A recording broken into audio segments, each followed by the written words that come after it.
আসসালামু আলাইকুম, আপনাদের সবাইকে স্বাগতম। আপনাদের সাথে আছি আমি মিম। শুরুতেই সংবাদ শিরোনাম। আজকে সবচেয়ে গুরুত্বপূর্ণ খবরগুলো আপনাদের সামনে তুলে ধরছি। সংঘাতের ক্ষেত্র দিয়ে শুরু করা যাক। মধ্যপ্রাচ্যের যুদ্ধবিরতির প্রতিশ্রুতি ধূলিসাৎ। গাজায় স্বল্প সময়ের যুদ্ধবিরতির মধ্যেই ফের হামলা চালাচ্ছে ইসরায়েল। কিন্তু তার চেয়েও মারাত্মক খবর হল মানবিক বিপর্যয়ের মাত্রা। জানা যাচ্ছে গাজার জন্য নির্ধারিত ৭৫% ত্রাণ সাহায্য ইসরায়েল আটকে রেখেছে। এই অবরোধের কারণে খাদ্য, জল এবং ওষুধের অভাবে লক্ষ লক্ষ মানুষের জীবন বিপন্ন। ইউক্রেনের পূর্বাঞ্চলে পরিস্থিতি চরম আকার ধারণ করেছে। রিপোর্ট বলছে রাশিয়া কৌশলগতভাবে গুরুত্বপূর্ণ গ্রে জোন বা নিরপেক্ষ এলাকায় হাজার হাজার সেনা জড়ো করেছে। সামরিক বিশেষজ্ঞদের আশঙ্কা, এটি কিয়েফের প্রতিরক্ষায় আঘাত হানার জন্য একটি বড় মাপের আক্রমণের প্রস্তুতি।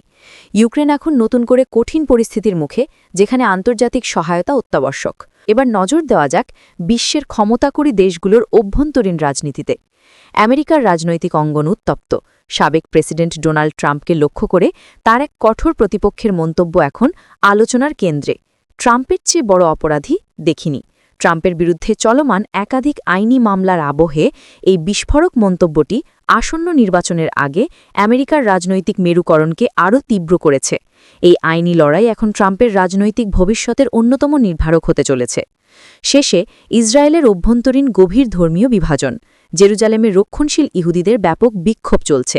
তাদের মূল দাবি, ইসরায়েলি সেনাবাহিনীতে অতিরক্ষণশীল ইহুদিদের অর্থাৎ হারেদিদের জন্য বাধ্যতামূলক সামরিক পরিষেবা বাতিল করতে হবে। তারা ধর্মীয় অধ্যয়নের ঐতিহ্য বজায় রাখতে এই অব্যাহতির দাবি জানাচ্ছে। এই বিক্ষোভ দেশের ধর্মনিরপেক্ষ জনগণ এবং জোট সরকারের ওপর চরম চাপ সৃষ্টি করেছে। এই ছিল আজকের ৪টি প্রধান শিরোনামে সংক্ষিপ্তসার। সংঘাত, রাজনীতি ও মানবিক বিপর্যয়ের প্রতিটি গুরুত্বপূর্ণ মোড় সম্পর্কে গভীর বিশ্লেষণ এবং সর্বশেষ ব্রেকিং নিউজ জানতে এখনই আমাদের চ্যানেলটি সাবস্ক্রাইব করে নোটিফিকেশন বাটন অন করে রাখুন। সুপ্রিয় দর্শক, এতক্ষণ শুনছিলেন সংবাদের শিরোনাম, এখন বিস্তারিত। যুদ্ধবিরতির মধ্যেই গাজায় হামলা চালাচ্ছে ইসরায়েল। আটকে রেখেছে ৭৫% ত্রাণ। গাজা এবং জেরুজালেম তারিখ স্বল্প সময়ের যুদ্ধবিরতি ঘোষণার পরও গাজায় ফের হামলা চালাচ্ছে ইসরায়েলি বাহিনী, যা মানবিক পরিস্থিতিকে আরও জটিল করে তুলেছে। একই সঙ্গে আন্তর্জাতিক সাহায্য সংস্থাগুলোর রিপোর্ট অনুযায়ী ইসরায়েল গাজার জন্য নির্ধারিত ৭৫% ত্রাণ সাহায্য আটকে রেখেছে। এই পরিস্থিতি গাজার লক্ষ লক্ষ মানুষের জীবনকে বিপন্ন করে তুলেছে, যেখানে খাদ্য, জল, ওষুধ এবং জ্বালানির তীব্র অভাব রয়েছে। জাতিসংঘের মানবিক সহায়তা প্রধানরা ইসরায়েলের এই পদক্ষেপের তীব্র সমালোচনা করে অবিলম্বে ত্রাণ সরবরাহের উপর আরোপিত বিধিনিষেধ তুলে নেওয়ার আহ্বান জানিয়েছেন। সাম্প্রতিক যুদ্ধবিরতি মূলত জিম্মি মুক্তি এবং মানবিক ত্রাণ প্রবেশের জন্য একটি সুযোগ তৈরি করেছিল, কিন্তু যুদ্ধবিরতি সম্পূর্ণ কার্যকর হওয়ার আগেই বিভিন্ন এলাকায় নতুন করে বোমা বর্ষণের খবর পাওয়া গেছে। ফিলিস্তিনি কর্তৃপক্ষ জানিয়েছে এই হামলাগুলো যুদ্ধবিরতির মৌলিক নীতি লঙ্ঘন করছে এবং এর ফলে সাধারণ মানুষের মধ্যে আতঙ্ক সৃষ্টি হচ্ছে। অন্যদিকে ইসরায়েলি সামরিক বাহিনী দাবি করেছে যে তারা আত্মরক্ষার্থে এবং সুনির্দিষ্ট লক্ষ্যবস্তুতে হামলা চালাচ্ছে। কিন্তু এই হামলায় সাধারণ নাগরিক হতাহতের সংখ্যা বাড়ছে বলে ফিলিস্তিনি স্বাস্থ্য মন্ত্রণালয় সূত্রে জানা গেছে। সবচেয়ে উদ্বেগের বিষয় হল ত্রাণ সামগ্রী আটকে রাখার ঘটনা। বিশ্ব খাদ্য কর্মসূচি এবং অন্যান্য এনজিও সংস্থাগুলো জানিয়েছে প্রতিদিন যে পরিমাণ ত্রাণ গাজায় ঢোকার কথা তার মাত্র ১/৪ প্রবেশ করতে পারছে। ইসরায়েল নিরাপত্তার অজুহাতে এবং ত্রাণ সামগ্রী হামাসের হাতে চলে যাওয়ার আশঙ্কায় কঠোর তল্লাশি চালাচ্ছে, যার ফলে সীমান্তের চেকপয়েন্টগুলোতে দীর্ঘ জ্যাম তৈরি হচ্ছে।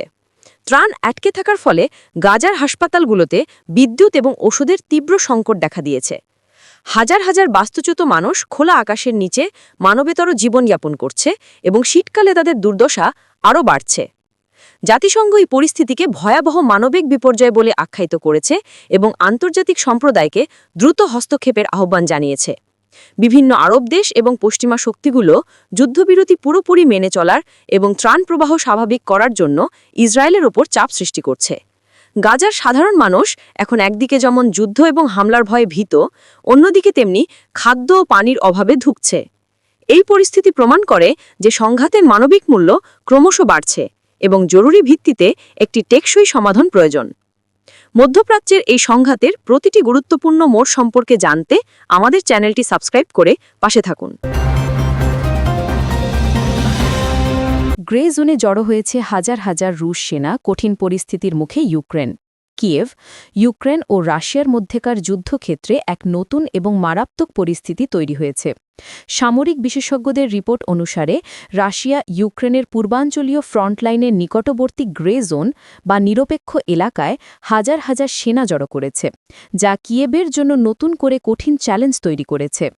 এই বিপুল সংখ্যক সেনার উপস্থিতি একটি বড় মাপের আক্রমণের প্রস্তুতি বলে মনে করা হচ্ছে, যা ইউক্রেনের প্রতিরক্ষা ব্যবস্থার উপর চরম চাপ সৃষ্টি করেছে। ইউক্রেনীয় বা সামরিক বাহিনী এবং পশ্চিমা গোয়েন্দা সংস্থাগুলো এই পদক্ষেপকে অত্যন্ত গুরুত্বের সঙ্গে দেখছে এবং এর মোকাবেলায় প্রস্তুত থাকার ঘোষণা দিয়েছে। গ্রে জোন হল সেই এলাকা যা আনুষ্ঠানিকভাবে কোনো পক্ষই পূর্ণ নিয়ন্ত্রণ করে না, কিন্তু কৌশলগতভাবে উভয় পক্ষের জন্যই অত্যন্ত গুরুত্বপূর্ণ। এখানে রুশ সেনাদের এই ব্যাপক সমাবেশ মূলত আর্টিলারি কাভারের সুবিধা এবং সরবরাহ লাইনের কাছাকাছি থাকার উদ্দেশ্যই করা হয়েছে। এই সেনা সমাবেশ থেকে বোঝা যায় রাশিয়া হয়তো শীতকালীন আক্রমণ শুরু করার বা ইউক্রেনীয় প্রতিরক্ষা ব্যবস্থায় বড় ধরনের ফাটল সৃষ্টির চেষ্টা করছে।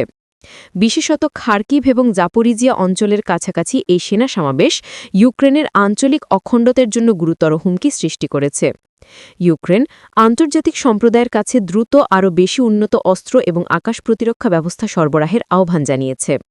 প্রেসিডেন্ট ভলোডিমির জেলেন্সকি তার সাম্প্রতিক ভাষণে এই পরিস্থিতিকে ভয়াবহ বলে আখ্যায়িত করেছেন এবং দেশের জনগণকে ঐক্যবদ্ধ থাকার আহ্বান জানিয়েছেন। তিনি বলেন, প্রতিটি নাগরিককে মনে রাখতে হবে যুদ্ধ শেষ হয়নি। শত্রুরা আমাদের ধৈর্যের পরীক্ষা নিচ্ছে এবং পশ্চিমারা যতদিন দ্রুত আমাদের প্রয়োজন অনুযায়ী সরবরাহ না করছে ততদিন আমাদের পরিস্থিতি কঠিন। পশ্চিমা সামরিক বিশ্লেষকরা বলছেন, রাশিয়ার এই পদক্ষেপের উদ্দেশ্য হল ইউক্রেনীয় বাহিনীকে একাধিক ফ্রন্টে বিভক্ত করা এবং তাদের সম্পত্তির উপর চাপ সৃষ্টি করা। বিশেষ করে পশ্চিমা দেশগুলোর অর্থ সরবরাহে কিছুটা বিলম্ব হওয়ায় রাশিয়া এই সুযোগের সদ্ব্যবহার করার চেষ্টা করছে। ইউক্রেনীয় প্রতিরক্ষা মন্ত্রণালয় সূত্র জানিয়েছে, তারা এই রুশ জমায়েতের উপর নিবিড় নজর রাখছে এবং যে কোনো আগ্রাসন প্রতিরোধের জন্য অতিরিক্ত সেনা এবং সামরিক সরঞ্জাম প্রস্তুত রেখেছে। তবে এই বিপুল সংখ্যক সেনার মোকাবিলা করাটা ইউক্রেনীয় বাহিনীর জন্য নিঃসন্দেহে একটি বিরাট চ্যালেঞ্জ। আন্তর্জাতিক নিষেধাজ্ঞা এবং কূটনৈতিক চাপ সত্ত্বেও রাশিয়া তার আগ্রাসী নীতি থেকে সরে আসেনি, যা এই সংঘাতকে আরও প্রলম্বিত করার ইঙ্গিত দিচ্ছে। কিয়েভের আশঙ্কা এই পরিস্থিতি শুধুমাত্র ইউক্রেনের স্থিতিশীলতার জন্যই নয়, বরং সমগ্র ইউরোপীয় নিরাপত্তার জন্য একটি অশনি সংকেত।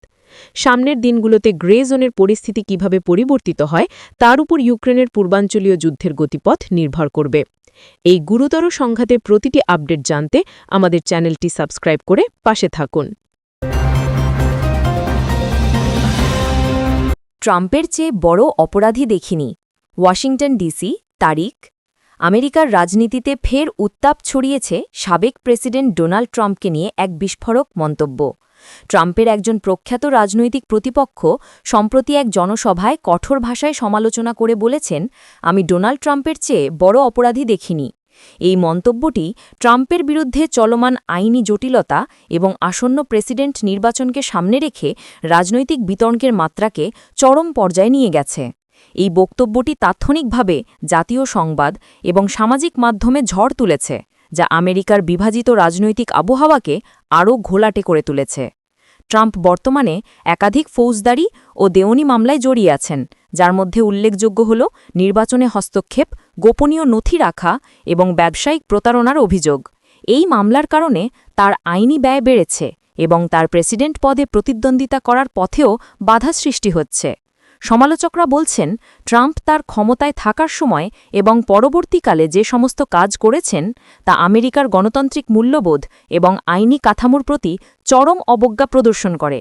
অন্যদিকে ট্রাম্প এবং তার সমর্থকরা এই সমস্ত অভিযোগকে রাজনৈতিক উদ্দেশ্য প্রণোদিত উইচ হান্ট বা অপপ্রচার হিসেবে আখ্যায়িত করেছেন।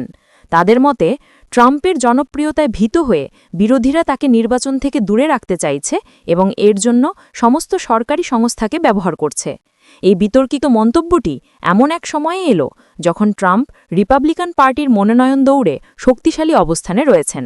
তার সমর্থকরা মনে করেন এই ধরনের আক্রমণ তাকে আরও বেশি দৃঢ়তা যোগাবে এবং ভোটারদের মধ্যে সহানুভূতি সৃষ্টি করবে। রাজনৈতিক বিশ্লেষকরা মনে করছেন, এই ধরনের কঠোর ভাষা শুধুমাত্র ট্রাম্পের বিচারিক পরিণতির ওপর নয়, বরং দেশের রাজনৈতিক সংস্কৃতিতেও দীর্ঘমেয়াদী প্রভাব ফেলবে। এই বক্তব্য প্রমাণ করে যে আমেরিকার রাজনীতিতে ব্যক্তিগত আক্রমণ ও চরমপন্থা কতটা গভীরে প্রবেশ করেছে। এই মন্তব্যের ফলে ট্রাম্পের বিরুদ্ধে চলমান মামলাগুলোর শুনানি এবং বিচার প্রক্রিয়া আরও বেশি জনসম্মুখে আসবে। বিরোধী দল আশা করছে এই মামলাগুলো ট্রাম্পের ভাবিমূর্তি ক্ষুণ্ণ করবে এবং ভোটারদের তার থেকে মুখ ফিরিয়ে নিতে উৎসাহিত করবে।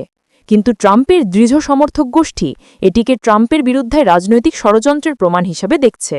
সব মিলিয়ে আমেরিকার আসন্ন নির্বাচন ট্রাম্পের আইনি ভাগ্য এবং তার রাজনৈতিক টিকে থাকার লড়াইয়ের একটি অগ্নি পরীক্ষা হতে চলেছে।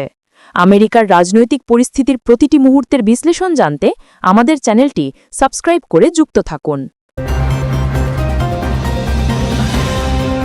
ইসরায়েলি সেনাবাহিনীতে বাধ্যতামূলক যোগদানের বিরুদ্ধে জেরুজালেমে রক্ষণশীল ইহুদিদের ব্যাপক বিক্ষোভ। জেরুজালেম, তারিখ। ইসরায়েলি সেনাবাহিনীতে অতি রক্ষণশীল ইহুদিদের হারেদি এর জন্য বাধ্যতামূলক সামরিক সেবা বাতিলের দাবিতে জেরুজালেমে ব্যাপক বিক্ষোভ অনুষ্ঠিত হয়েছে। হাজার হাজার হারেদি ইহুদি রাস্তায় নেমে আসে, যা ইসরায়েলের প্রধানমন্ত্রী বেঞ্জামিন নেতানিয়াহুর জোট সরকারের উপর নতুন করে চাপ সৃষ্টি করেছে। এই বিক্ষোভ ইসরায়েলের সামরিক পরিষেবা এবং সমাজে ধর্মীয় গোষ্ঠীর ভূমিকা নিয়ে দীর্ঘদিনের বিতর্ককে আবারও উস্কে দিয়েছে। হারেদি সম্প্রদায় মনে করে তাদের প্রধান দায়িত্ব হল তোরাহ অধ্যয়ন করা এবং এই অধ্যয়নই দেশের জন্য তাদের আসল অবদান। তারা বহু বছর ধরে সামরিক পরিষেবা থেকে অব্যাহতি পেয়ে আসছে, কিন্তু সাম্প্রতিককালে এই বিশেষ সুবিধাকে চ্যালেঞ্জ জানানো হয়েছে। ইসরায়েলের সুপ্রিম কোর্ট বহুবার এই অব্যাহতির আইনকে অসাংবিধানিক বলে রায় দিয়েছে এবং সরকারের উপর চাপ সৃষ্টি করেছে যাতে সব নাগরিকের জন্য সামরিক সেবা বাধ্যতামূলক করা হয়। বিশেষ করে সাম্প্রতিক সামরিক সংঘাতের কারণে সামরিক বাহিনীর জনবলের প্রয়োজনীয়তা বৃদ্ধি পাওয়ায় এই দাবি আরও জোরদার হয়েছে। ধর্মনিরপেক্ষ ইসরায়েলি জনগণ যুক্তি দেখান যে দেশের সুরক্ষা এবং সামরিক দায়িত্ব সকল নাগরিকের জন্য সমান হওয়া উচিত এবং রক্ষণশীলদের এই বিশেষ সুবিধা দেশের ভেতরের বিভেদকে বাড়িয়ে তুলছে। বিক্ষোভকারীরা অবশ্য এই আহ্বানের তীব্র বিরোধিতা করছেন। জেরুজালেমের মূল সড়কগুলোতে জড়ো হয়ে তারা স্লোগান দেয় এবং সরকারের সামরিক পরিষেবা পরিকল্পনার বিরুদ্ধে প্রতিবাদ জানায়। তাদের অভিযোগ, এই আইন তাদের ধর্মীয় জীবনযাপন এবং ঐতিহ্যবাহী মূল্যবোধের পরিপন্থী। রাজনৈতিক বিশ্লেষকরা বলছেন, এই বিক্ষোভ নেতানিয়াহুর জোট সরকারের জন্য এক কঠিন রাজনৈতিক চ্যালেঞ্জ, কারণ তার জোট সরকার রক্ষণশীল এবং অতিরক্ষণশীল দলগুলোর সমর্থন নিয়ে গঠিত।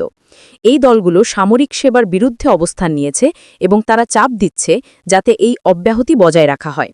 সরকারের উপর একদিকে সুপ্রিম কোর্ট এবং ধর্মনিরপেক্ষ জনগণের চাপ, অন্যদিকে জোটের শরিকদের দাবি, এই দ্বিবিধ চাপে সরকার একটি সংকটের মুখে পড়েছে। এই সমস্যার একটি টেকসই সমাধান খুঁজে বের করা নেতানিয়াহুর জন্য অত্যন্ত গুরুত্বপূর্ণ, অন্যথায় তার সরকারের স্থিতিশীলতা হুমকির মুখে পড়তে পারে। বিক্ষোভকারীরা হুঁশিয়ারি দিয়েছেন যে সরকার যদি তাদের দাবি না মানে তাহলে তারা দেশব্যাপী আরও বড় আকারের আন্দোলন শুরু করবে। এই বিক্ষোভ একদিকে যেমন ধর্মীয় এবং সামরিক কর্তব্যের মধ্যেকার দ্বন্দ্ব তুলে ধরে, তেমনি ইসরায়েলি সমাজের গভীর বিভাজনকেও প্রকাশ করে। ইসরায়েলের অভ্যন্তরীণ রাজনীতির এই গুরুত্বপূর্ণ সংঘাতের প্রতিটি খবর জানতে আমাদের চ্যানেলটি সাবস্ক্রাইব করে যুক্ত থাকুন।